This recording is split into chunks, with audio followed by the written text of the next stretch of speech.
여러분 혹시 사점이라고 들어보셨나요? 데드 포인트라고 하죠. 달리기를 하려고 마음을 먹었습니다. 어느 순간 처음에 시작할 때 달리다 보면 막 숨이 차오르고 막 심장이 터질 것 같은 이런 느낌을 받을 때가 있죠. 그때 바로 사점이라고 하는 것입니다. 그런데 내가 그때 포기하면 더 이상 달리기를 할 수가 없습니다. 거기가 한계점이라고 느끼기 때문이죠.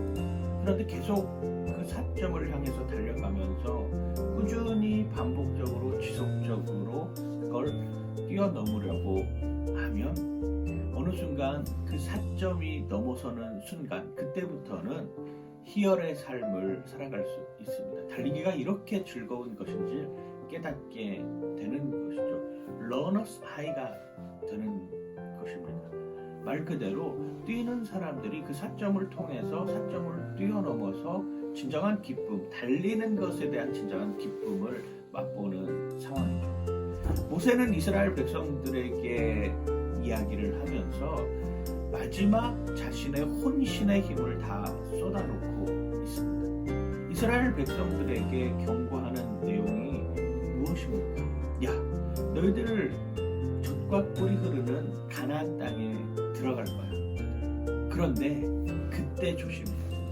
거긴 풍요롭다. 거기 먹을 것이 많이 있다.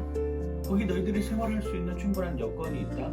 그런데 그때 조심해야 될 것이 있어. 그게 바로 뭐냐면 너희들 풍요로운 것으로 인하여서 하나님을 잊어버릴 수가 있다. 물질의 풍요 때문에 은혜의 풍요를 잊어버리는 순간이 온다라고 하는 것을 끊임없이 경고하고 있습니다.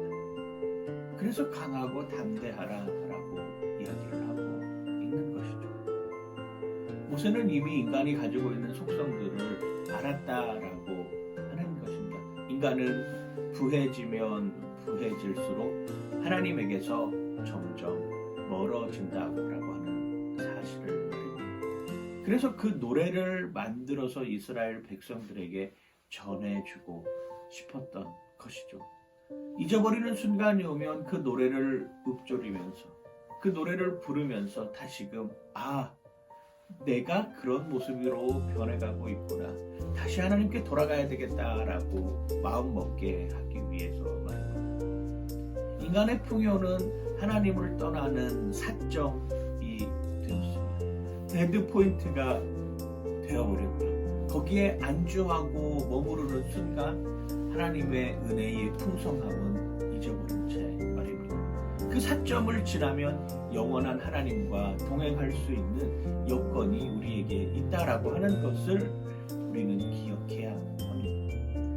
신앙의 여정 가운데의 사점은 매 순간 어쩌면 매일매일 우리에게 찾아옵니다. 내가 조금 말씀 앞에 나가려고 하면, 내가 조금 더 기도하려고 하면 그 순간은 어느 순간이든지 계속 찾아옵니다. 왜? 우리의 싸움은 끝이 없는 싸움이기 때문입니다. 그래서 매일매일 반복적으로 꾸준히 그 일을 지속해 나가야 되는 것이죠. 영어 공부해보신 분들 아시지 않습니까? 오늘 내가 영어 공부한 거 단어를 정말 많이 외운 것 같아요. 그런데 어느 순간 일주일이 뭐예요? 하루만 지나도 대부분의 단어들을 다 잊어버립니다. 왜? 쓰지 않기 때문이죠. 포기하지 말고 다시 돌아와서 또 반복해야 되는 것이죠. 언어는 습관입니다. 평생을 같이 해야 되는 것이죠. 아무리 10년, 20년 외국에서 오래 살다 오더라도 한국에 들어와서 10년, 20년 그걸 쓰지 않으면 대부분의 것들을 다 잊어버리고 많은 것하고 같은 이치입니다. 우리의 신앙생활은 어떻습니까?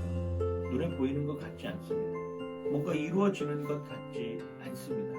그럼에도 우리가 묵묵하게 꾸준히 끊임없이 강하고 담대하게 그걸 붙들고 나가야 하는 것이죠. 이유가 무엇입니까? 이건 영원한 생명과 관계 있기 때문입니다. 오늘 하루의 삶 가운데 내가 힘든 사점이 와서 때로는 부가 사점이고 때로는 넉넉함이 사점이고 때로는 풍요로움이 사점이 될 수 있습니다.